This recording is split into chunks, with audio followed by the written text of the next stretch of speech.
All right, thanks for tuning in to another edition of the Vulcan Report. All right, right now we have a chart here of gold, and this is the gold spot price, and I wanted you to see this chart for yourself as we are continuing our discussion on the Hindenburg Omen and other omens and things of that nature, so that you can be well armed, well equipped to handle things when you see them, when you hear them, when you hear the talking heads tell you what to think and what to believe and all that good stuff.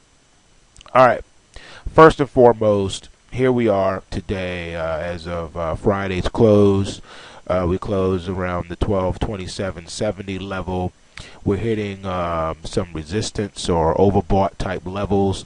We have a negative swing VIX.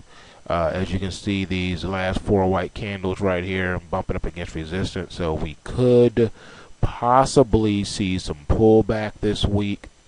If we do, we could pull back down toward the 1200, maybe even dip below it and get toward the 1190, 1195, 1185 level, somewhere around there, probably around this support area here.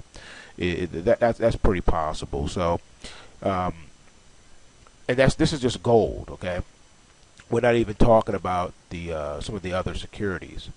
Let's just pull up the Dow though, because I just want to show you some things. I did a video over the weekend concerning the Dow, and someone had posted a question about possible head and shoulders pattern. Again, as I stated in the prior video, chart patterns are subjective. They're in the eye of the beholder, sort of like beauty. One person will see one thing on a chart, another person will see another thing on a chart. And these so-called chart patterns are not 100% reliable. They're not even 90% reliable. They do tend to break up and break down, and just like I said in the last video, regardless of what you think about direction, what is your plan to trade it? Doesn't matter if you can call the market and you can be right. What matters is, what is your trading plan? How are you going to enter? How are you going to manage the trade? How are you going to exit the trade? At what price do you do this? And what mechanisms of stop loss are you going to use? Okay? Because you have to use one.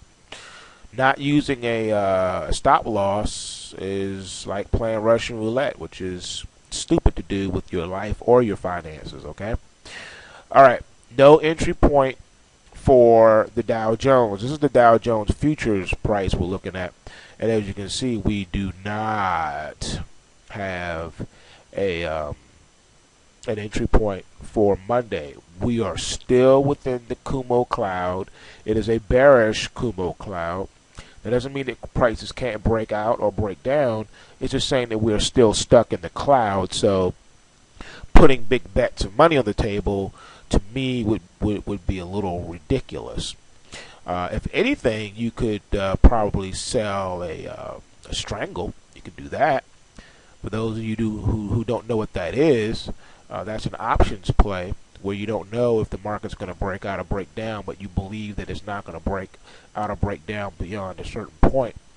I wouldn't do that here necessarily, only because we've been consolidated on again, off again, and not really breaking out or breaking down, which means that the more we test resistance, the more we test support, the more powerful and long-lasting and sustaining the breakout or breakdown will be. So that's a risk I wouldn't be willing to take with my money or my client's money. That's just me.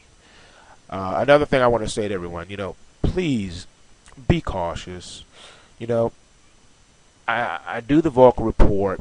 I do the printout so that you always have an opportunity for something to trade. But don't feel that if you're not getting filled on these price triggers that you have to be in the market, you have to do something, or you're going to miss something. The whole point about placing the orders is so that you don't miss anything. So if the market breaks out, it takes you with it. If it breaks down, it takes you with it. That's why we place the orders. We always have an order working every day. That's what I mean when I say always be in the market. I don't mean always be holding a position in the market. I mean always be in the market with working orders to take advantage of anything that may happen in the market. That's why we do the Vulcan report. Again, Hindenburg Omen, that's anybody's guess. It's a 50-50 chance right now. Anyone can say the market's going to break out or break down. So again, in closing, I don't see how anyone can say anything about direction at this point, because we don't know. It's either going to break out or break down. 50-50 either way. I can tell you that the indicators look like it wants to probably go higher. I'm just saying. My own personal bias, I think in the long run we're going to see a crash of mammoth proportions. I just don't see it manifesting right now. That's all I got to say. Okay, that's my take on the Hindenburg Omen. Right now you see at the bottom of the right hand screen it says question mark. That means we're trendless. If it was a bull market, it would be a green bull there. If it was a bear market, it would be a red bear there. We're neither. Take it for whatever you want it, however you want it. Trade the market, do your thing, do your own homework, then put your own money at risk on the table. All right, take what you can, give nothing back. Peace.